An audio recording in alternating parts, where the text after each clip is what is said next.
Welcome to Boilers Extra. I am Nathan Baird from the Indy Star. Sam King from the Journal and Courier. I am not on Meridian Avenue in Indianapolis, as you might see behind me.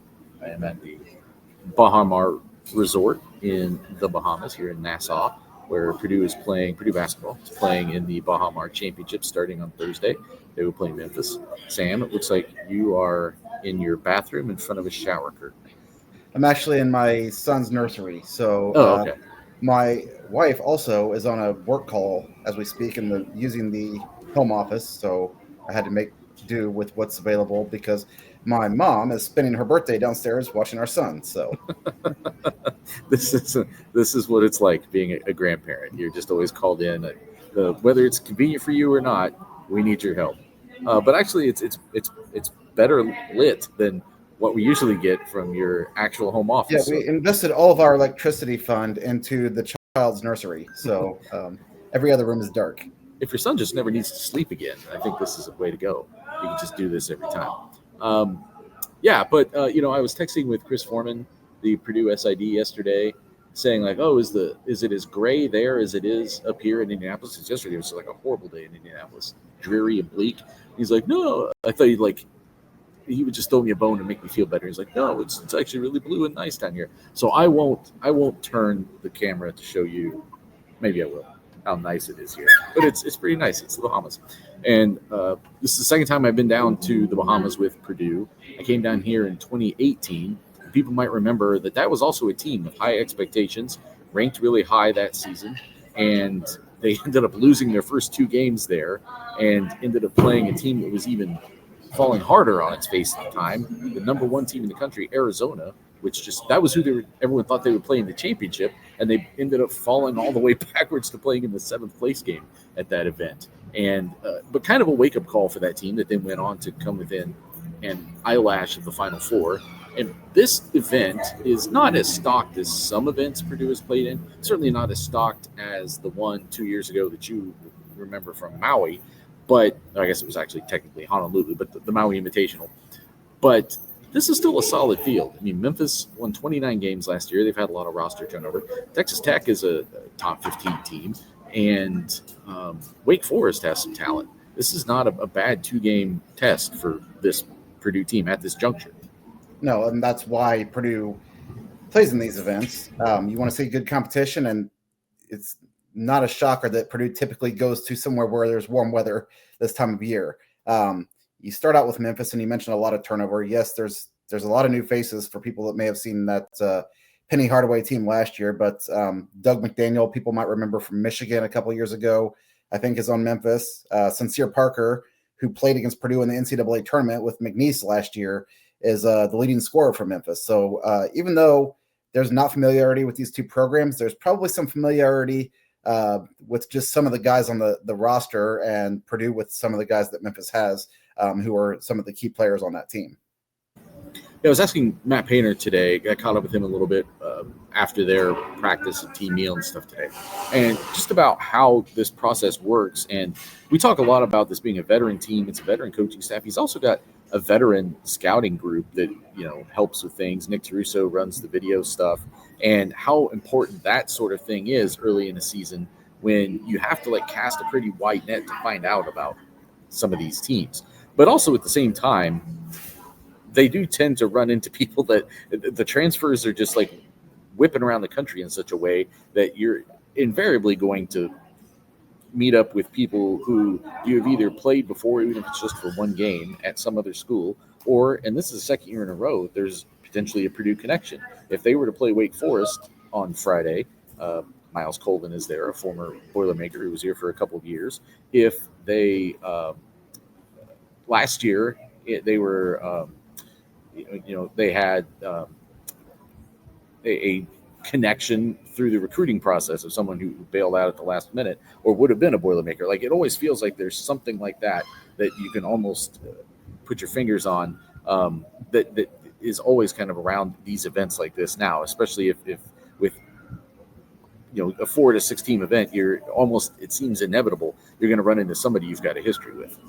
Yeah, I did a radio bit yesterday, and I was asked about Miles Colvin, and I don't think there's any ill will. I think Purdue wishes him well, wants to see him succeed at Wake Forest. I feel like he probably, in the same vein, wants to see Purdue do well, even though he's not a member of the team anymore. But it's kind of ironic that could be your championship game or your third place game, depending on how these matchups go. But Miles Colvin, it seems like he's getting what he wanted out of Wake Forest. He's playing more. He's got a bigger role with that team, and he's helped them do pretty well. It's a team that almost knocked off Michigan and Detroit with even though it was technically a neutral game, it was very pro-Michigan fan base there. And he hit a big three late in that game to help give Wake Forest the lead.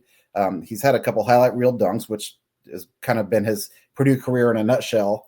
But already with Wake Forest, and that's a team that's kind of on the rise that went to the portal and tried to find some needs to help it get there. Texas Tech has a guy who is right there in the mix with Braden Smith among the favorites for the National Player of the Year. If you look at the betting odds for National Player of the Year, I think they're 1-2, depending on which site you look at or which sports book you go to. JT Toppin is the name of that player. Yes, sorry, I forgot to mention JT Toppin. And this is a guy who has already proven it. He had 30, I think he had 35 or 37 against Illinois a week ago. So that's an elite talent team that he kind of had his way with. So whoever Purdue ends up playing in the second game, whether it wins or loses against Memphis, it's going to be two tough matchups there at Baha Mar, which is, again, exactly why Purdue is in this, because while you want to win, you want to get better more than anything. The Texas Tech game in particular, if it comes to fruition, is semi-fascinating for Purdue, I think, just because you would have the Trey Kaufman versus JT Toppin side of things. You would have Braden Smith against Christian Anderson in the backcourt. Like, there's a lot of interesting matchups in that game, but we won't get too far ahead of ourselves. We can talk about that tomorrow night if that is where this thing starts to trend. Or maybe even come back Friday morning if we have to and talk about that matchup. But let's talk about Memphis a little bit more. Talking to Matt Painter today, he didn't use the word Alabama. I wrote something ahead of time saying that not that these teams are comparable. Alabama's a lot better than Memphis. But from an athleticism standpoint, just the fact you're going to be dealing with like athletic, quick guys. They play downhill. They attack the basket. Memphis does not have the kind of perimeter game that Alabama has offensively, but they are going to come, this is going to be a test of how far Purdue has come in a short amount of time as far as containing dribble penetration. They have to they have to prevent those guys breaking them down and getting to the basket, drawing fouls, getting the centers in foul trouble, and in making them have to take the kind of shots that they're less comfortable taking. Yeah, and it's probably to Purdue's benefit that Alabama game happened last week because you've seen, quicker, more athletic guys on the perimeter. And also now you've got 2 games under your belt with Trey Kaufman-Renn, and not like Purdue had to reassociate itself with Trey Kaufman-Renn because he's played there for long enough that it should be seamless. But he hadn't played a whole lot with Oscar Clough. He hadn't played a whole lot with Daniel Jacobson, and now you've got a couple games under your belt there. So I think that kind of the things that happened last week kind of bode well for Purdue going against an opponent like Memphis. By the way, you're probably seeing, if you're watching this on YouTube or I guess on our website, people walking by. There's a lot of Purdue here, and I flew in from Indianapolis through Miami. Obviously, a lot of people on that flight wearing Purdue gear. But as you're walking around here, you're seeing a ton of it. I was walking behind a kid that was in a Fletcher Lawyer jersey. Just kind of everywhere you turn, there's more Purdue people. It seems like there's more Purdue people here than people here for any other reason, from what I can tell so far today. This is a pretty big resort. So now a good crowd for Texas Tech, especially. Seen some Wake Forest, some Memphis, and people will be, I assume, straggling in all day and into tomorrow. But one thing that has struck me about these events, this was definitely true. I can remember in Maui when I went there several years ago. It was absolutely true last year in San Diego. I would almost call that like a neutral court, or almost like just semi-neutral, because of the crowd support that Purdue had last year in San Diego. And win or lose, I think these events are always big for the program because they allow people to come out here and not only have a nice vacation, but you get to have a little bit more of a personal connection with the team. These ballrooms are not, there isn't the same like distance between you and the team and the players. You get to walk around and you're not hanging out with the team necessarily. I think they do often tend to mix in some John Purdue Club events with these things. And I didn't ask if they're doing one this year, but they almost always have something going on. And it's just more personal. It's a little bit more intimate. And I think that if you've never had the opportunity to come on one of these trips with, I assume everybody who's watching this is a Purdue fan, but whatever team you back, maybe it's only like a once in a lifetime thing, but I think that a lot of fans look at it that way, that this is a chance to, maybe you'll get to go to somewhere really exotic in the NCAA tournament, but actually things go according to plan. Purdue's going to have a pretty boring March. So this is a chance to actually, as opposed to going to Phoenix a couple years ago, this is your chance to have like a warm weather, fun time in an otherwise pretty dreary time of the year in Indiana. Today I went to football practice at Purdue, and Purdue practiced indoors at Mullenkoff, and the lot outside of Mullenkoff was mostly empty. So we're kind of like, where is everyone? They're all in the Bahamas. Yeah. I think there's a lot of athletic department personnel down here, I believe. There's a lot of people associated with the John Purdue Club that would be down here. Obviously, all the basketball cars that would normally, actually the cars are probably still there for basketball because where else would they park them? But maybe they're at the airport. So, it's kind of an exodus down here. I guess you kind of talked about the feel and being more personable. I've not been to one of these early season tournaments, but is it kind of more of a loose vibe? Like, I know you're preparing for a tournament and you're playing in a ballroom, which is, I would much rather see it in an arena, but it is what it is. But do you get to feel that it's kind of more laid back environment for these 14 tournaments, 18 tournaments? Yes and no. I think on game day, it's game day. Mm-hmm. What I do think you will see for the players and the personnel of the team, they came down here, they flew out Tuesday morning. So they've been down here for a while now. It's a pretty quick flight. So they've had pretty much all day yesterday, all day today here, and they're doing team stuff. They practice today. They're doing meetings, but also like they're going to the beach. There's a casino here. You'll see them kind of walking through, hanging out in the casino sometimes. Not just them, the players and coaches from all the teams. It is a little bit more of it's not quite the NCAA tournament, because even though those are like a confined thing, it's like basically a hotel and arena, and that's all you're doing there. Here, it's even more confined because you don't have to leave the hotel to go to the arena, which is just a ballroom. Mm-hmm. But you've also got all these other things. It's just, like I said, like kind of a sprawling resort, a lot of different things you can do. There's a water park I'm looking over at, like some kind of a slide or something off to my left. A couple of them, actually. Wow, those things are massive. I will not be doing that. But there's just a lot of stuff to do. Like I saw players heading out after their team meal. It looked like they were just going off to hang out. So I think for the teams, it can be an important sort of bonding experience. And sometimes teams don't have that many newcomers. But with this one, where you've got two true freshmen, and Oscar Clough coming in, Liam Murphy coming in, I'll have an update on him in a second. I think it does, especially because they got a little bit of a delayed start to some of that stuff in the summer. I mean, listen, they're not new at this point, but any time that you can spend together in these like confined arrangements for a few days, I think it sort of plays into that. So you mentioned Liam Murphy, and we had talked on Sunday night with Matt Painter and on our post-game wrap pod, and Coach Painter seemed optimistic that, he was getting an MRI, but it shouldn't be a long-term thing. And then you've talked to Matt Painter again today. So kind of what's the update there with Liam?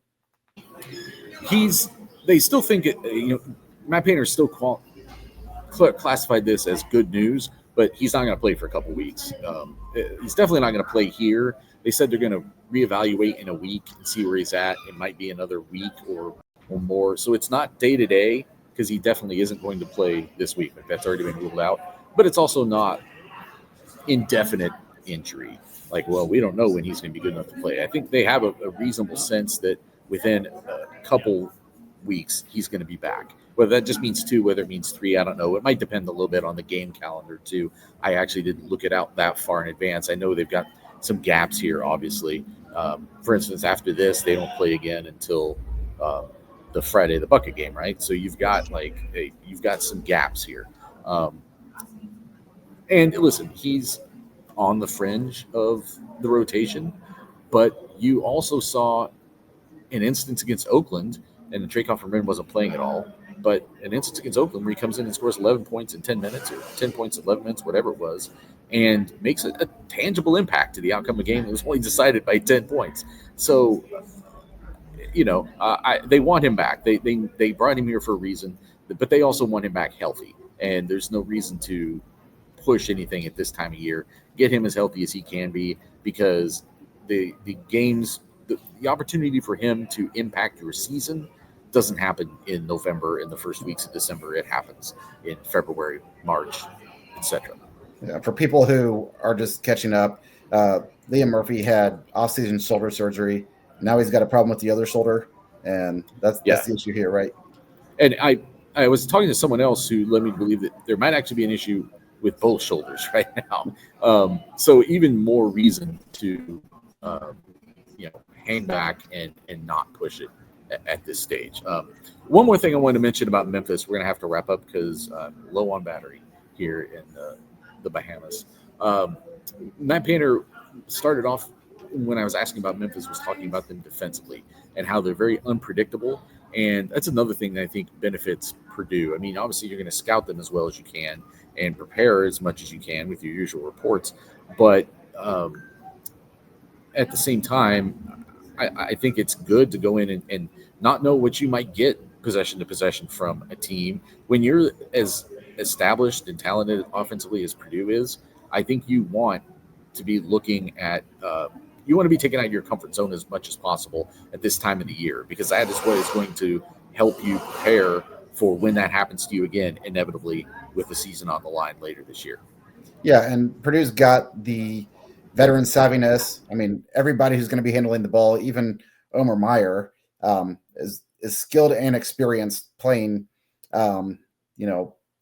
this kind of basketball, where sometimes you just have to freestyle and stick to, what you know how to do. And I think Purdue, regardless of what kind of defensive alignment you're going to see, is capable of going out and scoring 90 points on any given night. But then you're right, like going back to the start of this, you go there to get better. And the more things you can see this early in the year before you get into the Big Ten, where you know everything about every team, the better that's going to make you for when games really matter here in March and if you're good enough in April. I just want to mention a couple other players for Memphis, because I think we just want to give people a look at what they're doing. You said you mentioned Sincere Parker, who's leading them in scoring. They're very balanced in scoring. They have like 5 guys between like 9 and 11 points ish. Like I said, they don't shoot a lot of threes. They've also got some front court issues, and I think this is another place where Purdue can really make a mark in this game and maybe take control of this game. Obviously, the way their front court is playing between Clough and Jacobson and Trakoff and Wren. I have switched rooms like magic right in the middle of a podcast. How is that even possible? Actually, how long was I gone, Sam? Like 10 minutes, probably? Yeah, probably at least. I died in the middle of a sentence, and not literally. The computer died in the middle of a sentence. Correct. As you can see, I am here, but wanted to just get in a couple more things about Memphis. This is actually where Matt Painter will be sitting tomorrow when we talk to him after the Purdue-Memphis game, which tips off at 6 p.m. Eastern time. And Memphis is a pretty balanced scoring team. You already mentioned Sincere Parker, who they know, Doug McDaniel, who they know. They've got some other guys who, again, it's just sort of like, those 6'3", 6'4", 6'5" type, guards and wings, where I think that they are vulnerable. Memphis is vulnerable is the front court. They don't really have a lot of talent up there. One of their more talented players, I think, and I'm trying to find his name now real quick, but Penny Hardaway had mentioned him as as their best rebounder, basically. And he has not been able to play yet this year. And how am I not finding this story on our website? But he has not been able to play yet this year. And obviously that has been a place where, at least in the past week, Purdue has been able to do whatever it wants to on the boards and kind of, run the show. And I think that's an area where there is a great vulnerability in this game. Hassan Abdul Hakim actually is the guy's name. Hassan Abdul Hakim. Penny Hardaway says he is the best team's rebounder, has not played yet due to a quad injury. Our sister paper, the Memphis Commercial Appeal, was reporting that they're not sure if he's going to be able to play or not on Thursday. I have not heard an update on that. They have a guy named Julius Thedford, who's only 6'4". He's their leading rebounder right now at 5.7 rebounds. So this is, as we've been waiting for Purdue to maybe kick things up a notch defensively, pretty clearly the offense is there. And now when you rebound at the level that they are rebounding at, and you rim protect at the level that Daniel Jacobson and others with him can rim protect at, I think that all starts to kind of push that defensive acumen up. You don't necessarily have to start defending at a more elite level. All those other facets kind of start to help make you a better defensive team as you're growing towards actually getting there yourself. Yeah, and it's funny because I'm writing something right now about Jakari Harris and how he wanted to be a starter, but he wanted to win more than he wanted to start. And ultimately, he's kind of found this niche role now for the second straight season coming off the bench, and how he assesses how to go in and attack people by guarding on the ball. And he must have said the word angles 7 or 8 times. And I think that's a whole defensive scheme. Purdue wants you to go where it wants you to go because it knows it has strengths there. And, when Purdue can kind of control making people take the shots that it wants them to take, or go into spots on the court that you feel comfortable with other guys helping out, that's when Purdue's kind of in complete control. We know Purdue's offense is good enough to outscore teams, but you're not going to just be able to go out and outscore every single team on the schedule. So that is the biggest jump with what Purdue has now from a year ago, I think, and it's only 4 games worth of evidence. But, with Daniel Jacobson, with the other guys on the interior, with what Purdue can do so far, rebounding with Trey Kaufman-Renback, makes this really a formidable opponent for anybody. Jakari Harris is an interesting player to me. I had talked to him before the season about just sort of how his offseason had gone, and all of those guys, depending on the week, meaning Jakari Harris, CJ Cox, and Omer Meyer, had at one point or another created some buzz over the course of the summer, like who was going to be. And really, Antoine West had done a lot of good things this summer too. And just sort of talking to him about how he's approaching that, and probably a lot of the same things that you're going to be writing about. But really, I know why he wants to start. I know everybody wants to start. There is a different cachet to starting. Like, there just is. As much as players like to say it doesn't matter, it does. Like, to be the first 5 on the floor, you're introduced that way. You're considered a starter. Like, that has a meaning in American sports, in all sports. Like, I get it. At the same time, he wouldn't be playing more minutes than he's playing now, right? Like, he played 20 against Evansville, 15 against Oakland and Alabama, and 16 against Akron. I could go look at CJ Cox. I bet it's pretty similar. In fact, I will look at CJ Cox here in just a moment. And he played 20, 26, 23, 24. Okay, so he did play a little bit more. I'll take that back. He does play a little bit more. But at the same time, it's the same role. Like, they are sharing one role. It's really like a Clough and Jacobson kind of thing to me. It's like, what are you getting out of the 40 minutes between the two of them more than what any individual is doing at any given time? Because they're going to keep sharing that role in some combination like that all season. And the thing and maybe it's just because he's not starting, but Jakari did say, I don't look at it as a negative. I still have a lot of minutes on this team, which is clearly very good. And he said, my focus now is trying to finish games, because that's when you really want to get on the floor, right?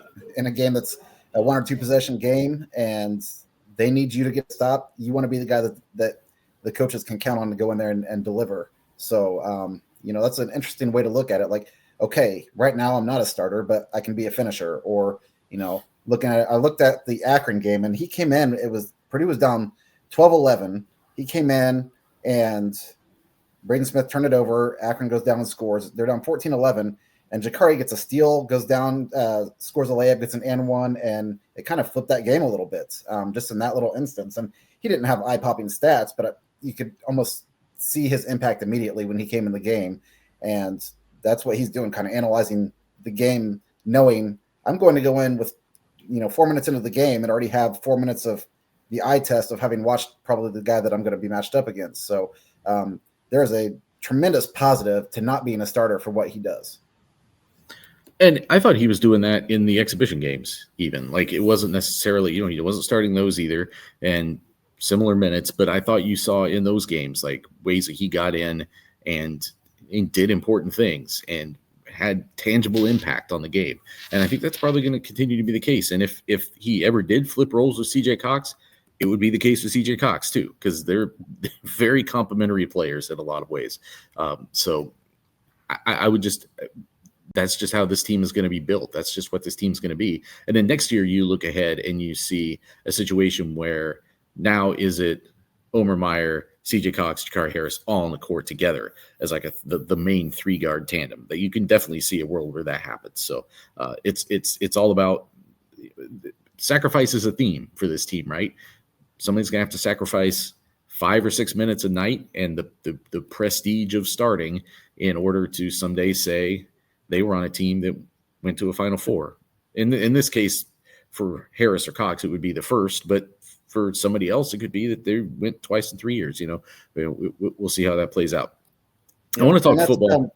Kind of going back to the start of that, just to tie this all together real quick. Miles Colvin, the guy we mentioned who's at Wake Forest, he didn't want to have a role where he's going to come in and play 4 minutes and then come back out. That's why he left. That's why Cam Heidi left. They wanted bigger roles. And there were some guys that were willing to sacrifice and say, okay, I'll take on this role to be on a team that may win a national title. There were others who said, I've been a part of that. I want to go on and see what I can do given more of a role. But yeah, let's jump into football now. Well, I just want to say real quick, Miles Colvin is not starting at Wake Forest. No, he's playing significant minutes off the bench. But he's playing more minutes than starters are. And, I had asked, actually reached out to Wake Forest about maybe talking to him. I didn't hear anything back. We'll see how things materialize this week, whether I have a chance to catch him and chat with him a little bit about that. But I would be interested, like, how he is handling that. It seems like, again, like you said, like the production has been there for him. And that role is not that different than what he was at times for Purdue last year. I think it would have been an easier thing for a player to be told, you're not starting, but you are going to play more minutes than starters every night.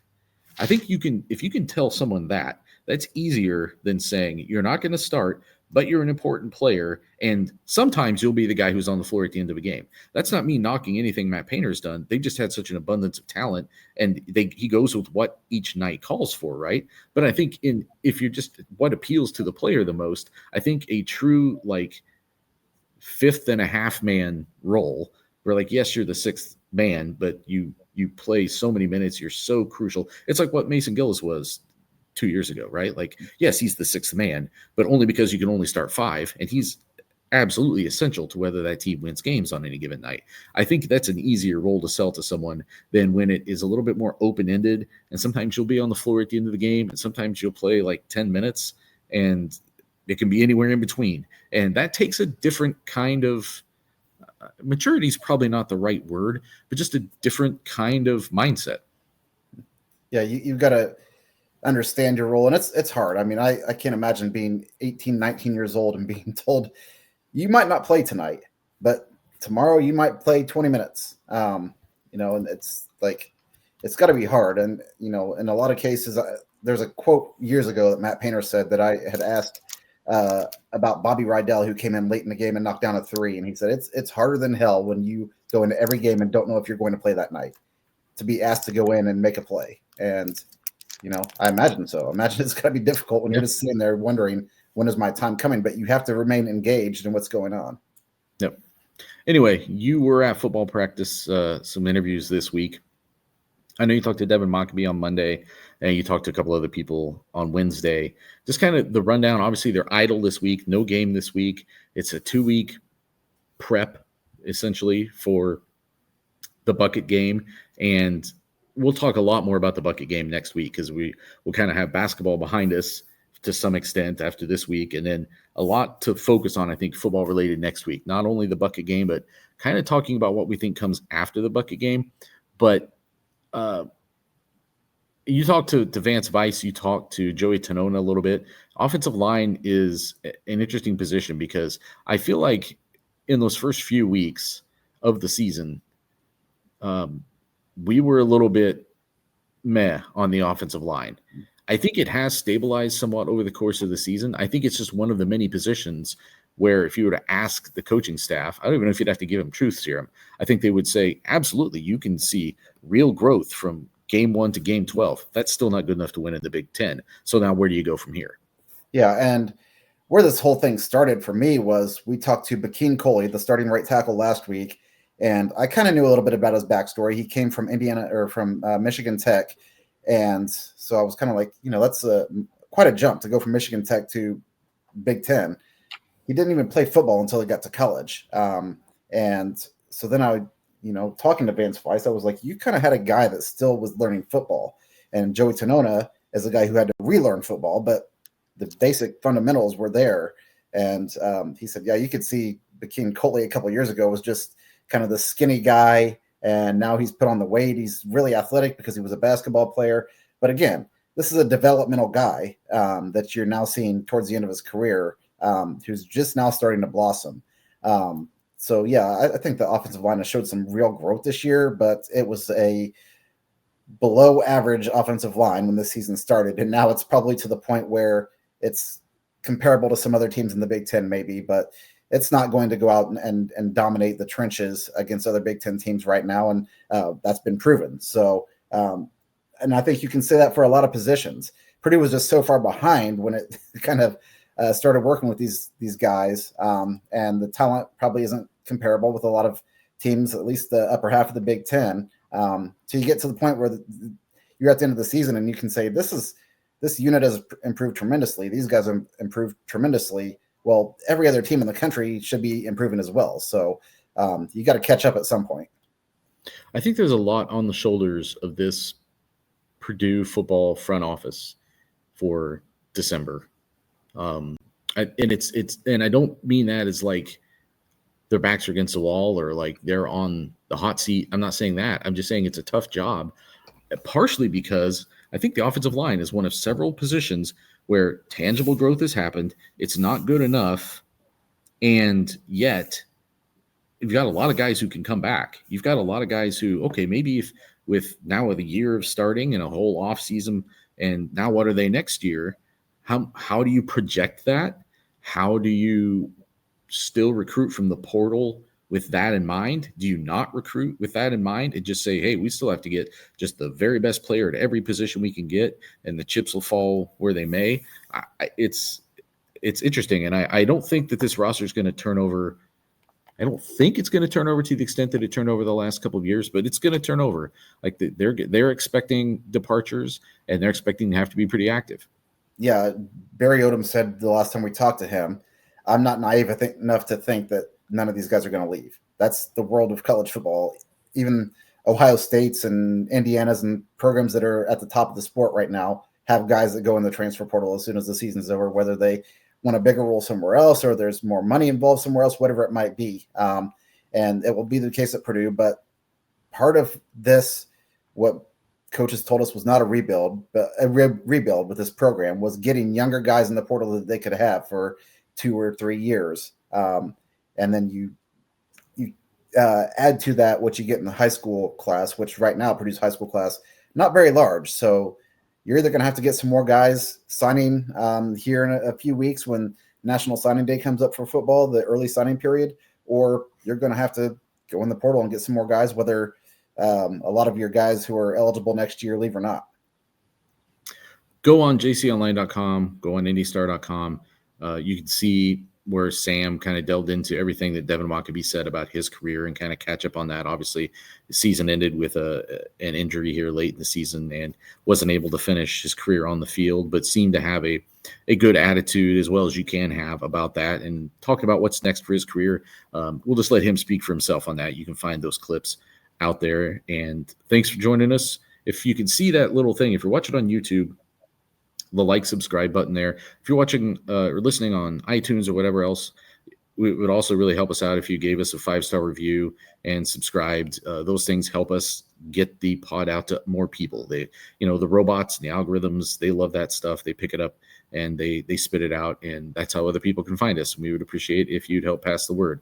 We will be talking to you again throughout this stay that Purdue has at the Baha Mar Championships, and we'll come back to you middle of next week and talk a little bit about that bucket game and where it kind of sits, this interesting juncture in Purdue and IU history. So for Sam King, I'm Nathan Baird. We'll talk to you again soon.